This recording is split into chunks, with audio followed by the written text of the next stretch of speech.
Good morning, everybody. On behalf of the Barker family, we would like to thank all the dignitaries, government officials, both provincial and national, friends of the family, soccer players, the soccer fraternity, and especially the fans for coming through here today to celebrate the life of my father, Clive Barker. He would have loved this turnout. And I'm sure he would have said with these players that he had here, he would have got a real result today. So thank you for all the players and the fans arriving. You all knew our father as a charismatic, positive coach, and he was no different at home.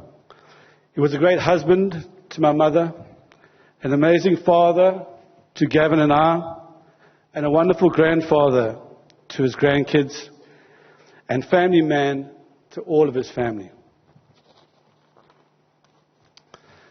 He and my mother created an environment at home here in Durban. And regardless of where we were in the world, we would come home at Christmas and New Year and spend that time together as a family. The memories our children have of these times, playing soccer, cricket, Gavin not playing so well, and swimming together, see he got caught there behind there, swimming together with their grandfather and spending time with their grandmother, will definitely help to shape their lives in the most positive way. We grew up in a soccer community in the southern suburbs of Durban. It was magic and it was wonderful. And we all dreamed of one day playing soccer for South Africa. Can't believe George Journey was the only one that made it. Damn you, George. My father was a huge part of this narrative. He and my mom made it possible for us to live this amazing life. And my mother especially made it possible for my father to become the great success he went on to become.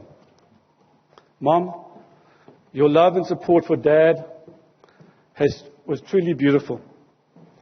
We know there were many ups and downs in Dad's career, but you stuck by him, you loved him, and you supported him.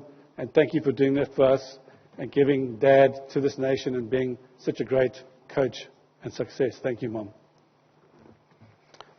Besides being a great family man and soccer coach, his other great passion was for South Africa and the people of South Africa. He was so patriotic.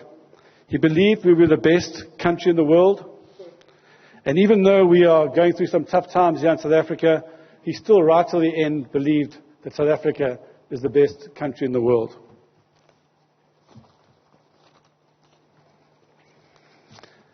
His ability to make everyone he met feel better about themselves or want to be better soccer players and sportsmen was something to see.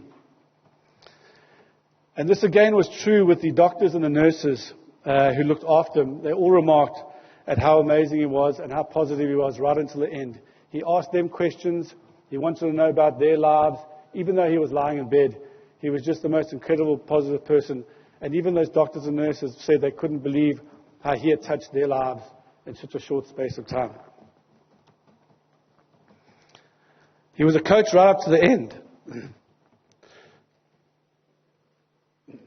When I said goodbye to him, he said, he hugged me and he said, tell the boys, his grandkids, he said, keep fighting, boys, keep working hard.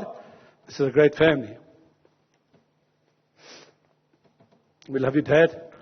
See you on the far post. Thank you. I'll say, hello everyone.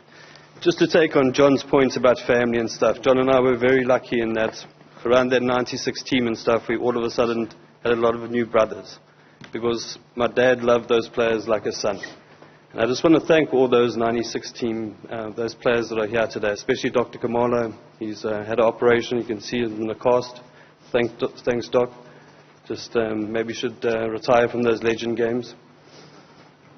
But every one of those players, and Margaret alluded to in the obituary and stuff, that all those players have gone on to do something in football. So whether it's Sean Bartlett getting promoted to the Premiership last night, or Andre Aronson, all those players have been involved in football, and we just want them to continue the legacy that he created. That we're all here for football, we all love football, and for me his legacy is those players are going to continue coaching and giving back to football like he did. So just like to thank those players. They're like our brothers and sisters, and I just think it's quite ironic that we're in the place today. I just remember in 1982, Durban City won the league, and to celebrate, they wanted to come and watch a movie called Escape to Victory. But under apartheid laws, the coloured and black players that were in the team weren't allowed to watch. So they made a special arrangement that on a Sunday, Durban City would come and watch that movie. And I believe there were small things, and my father played a role in breaking down those barriers so that we got rid of the evil of apartheid, and that 14 years later, he coached a team to win the Nations Cup, and it really was a rainbow team. And just all those players that are continue with his legacy as coaches and stuff, I just want to say thank you. Okay. Thanks. Thank you. Thanks, Gav. Thank you, Robert. Thank you, Robert.